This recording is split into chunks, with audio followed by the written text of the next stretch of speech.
My first year, Bob. I want to actually, this is perfect because this is what I want to talk about. What was it like when you started doing comedy in Durban?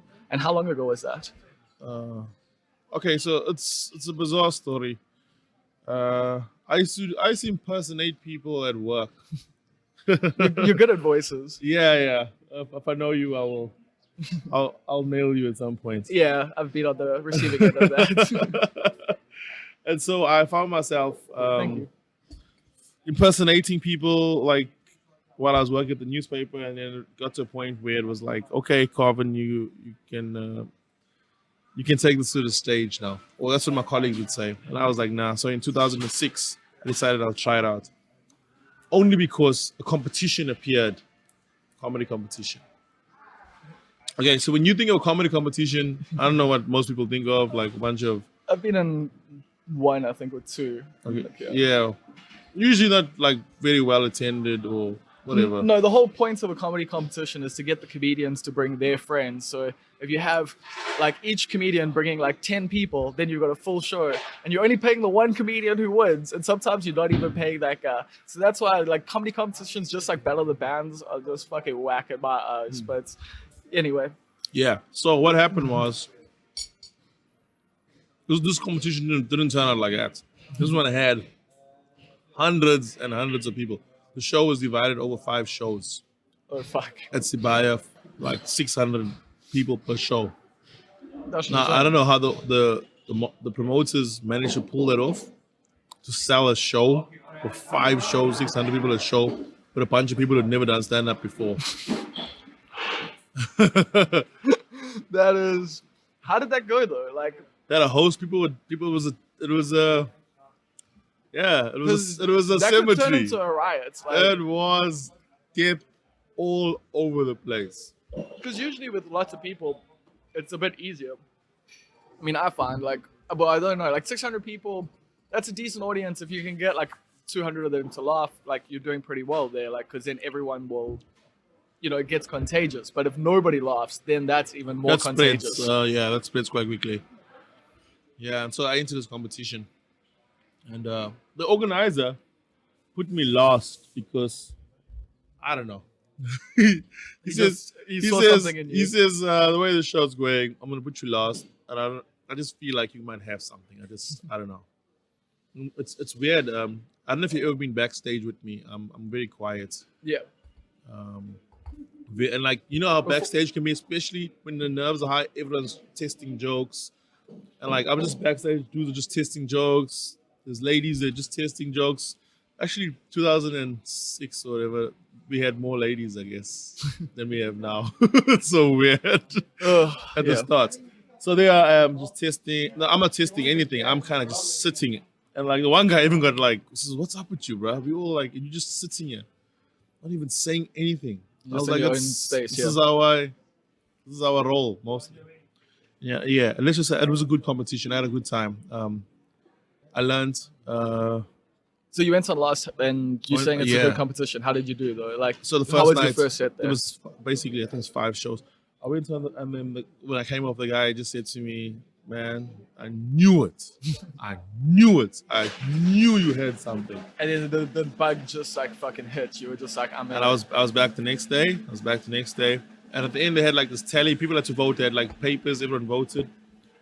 And then they said to me, oh, you won a trip to London. That was the prize. Holy shit. Yeah, and a contract with some management company. So I was like not interested in that. And they Yeah. said, they go together. I said, oh, you can keep it all. I think I found something that I want to do. And that was the beginning, and that was the end. What was at the end? Because there was no other gigs to do. That was the end, basically. Until I got a call that there was this festival happening. Amashlai Tegu, Okay. which is like laughing Durban. Durban's laughing. Amashlai Tegu, comedians of Durban. Okay, cool. And this dude called me up and he said, "Listen, I heard you were in this competition. Would you like to come through and do something?" And so this is like now my first proper like comedy show with comedians like who know what Who they actually know what they're doing. yeah, it means so. The host is Loiso Gola, and Your second show, the host is Luis Gola. yeah, the headline is John Flismus, Fuck. and Okay. the new guys is myself and Sifiso Nene. Fuck.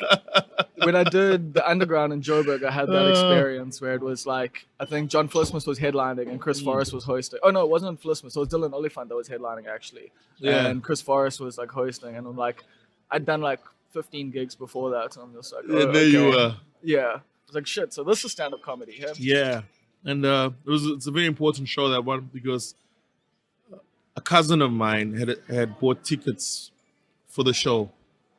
I don't even think he realized I was in it until he saw me. My father's sister's son. It's a very close cousin, and that was the last time he saw me perform, because he passed away. We never got to see me again. And so you obviously glad you got to do that. Yeah, man, I'm glad that got to happen, and it was a good show. I was gonna say, I assume it went Yeah. well, or else you might have regretted that for the rest of your life. You might have been like, "Oh, the It was a only good time you show. saw me was." It was in, I think, October. It was a good show. It was great, and I think even though it was only my second show, everyone that was there was like, there was this dude Kenny McKenzo. I don't know if you know him. I think He's I an know the actor, name. acts in a lot of Yeah. Schuster movies. Okay. The big guy, Yeah, white yeah, bearded yeah, guy. yeah. He Okay, was I in the know. audience, and he came to me afterwards. He says, "Dude, oh, that was amazing. I don't know where you come from or what you're up to, but you've got this." Okay, that's an insane experience though. Like for anyone to have like, both your first time doing comedy went amazingly, and then you did it multiple times in a row. You won the competition. Or, Yeah, I won the competition. So first time you do this thing, and then the second time you're on stage with like The big acts Flismus and the big acts. Yeah, the real big acts of the And people industry. think you're amazing. So so this is crazy to people like me who, I mean, the first time I did comedy went okay, like it went well, people laughed, but I also fucked up, and like that's a whole other story. But ever since then, it's been a roller coaster. It's never been like this thing where it's like I've always got it, and like Okay, at let me all. Like, I work backtrack. so hard to like get like a tiny bit of like laughter out of people, and you just get on stage and it looks like you're just like doing the thing. And you even say you don't really write, you just have Yeah. it Okay, in so- your mind. Let's backtrack. At that point, I am focused on the show coming up. So after that show, I do my next shows in December, So you got all that time to prepare. which is with now Mark Banks, Regis Mediga, Joey Rasdin. Casual. That's my third show. Casual. And it's in the city hall in this big like whatever. So that's 3 shows, 2006, or 3 like things. Now, I mean, those are still better shows than most of us have done like since. yeah, but this is crazy. I don't know how comedy works at that point. So I write new sets For each one. for every event, brand new. But I think a lot of people do that when they start out. Like Yeah. I did that when I started. I know like quite a few people, like even now they do that. They come with a whole new set the second time they do comedy at Underground. You're like, no, work on the stuff you have. Like, but anyway, sorry, carry on. So you were writing. But I'm spending days and days for my 10 minutes or whatever, 8 minutes. But did you know what was good? I'm spending days and days. No, I'll tell you what happened is I'd never really attended much. I didn't really attend comedy. I attended one show where I sat in the front, Mark Banks and Riyad Musa and David Cow. But have you PJ watched it on Govender. TV? The only reference I had in my mind was Comedy Showcase. It was a Okay. TV show. They played on a Sunday night. Stuart Taylor and Kurt Skoenraad. So it's South African stuff. South Africa, which I think they were only 1 year in, 2 at the time. And they were already on TV. Yeah, some guys are probably pretty lucky that they were just there They became early. famous like- really quick. Yeah, I mean, I guess you also had that situation happen for you that like there weren't a lot of comedians at the time, and you were good at it off the bat. So Yeah. So Bob, what happened was I found myself working really hard at my 8 minutes that was coming up, like for the weeks. And I don't know how you prepare, but I was going through the jokes in the mirror the whole day. yeah, when I Working started, the I used to rhythm, do that. Going Like, through the rhythm, finding it, telling it back to myself, writing it down physically. I always find writing is a good thing, even though I don't write much anymore. I find that writing process was critical in the beginning. Especially on paper, like on can paper, like on, definitely on make a big physical difference. paper. And cool. And then I wrote that, and then I would go and do it. And I remember I came off stage at City Hall. Apparently, I took forever. And I went backstage, and Joey Rasdeen. This is only my third show.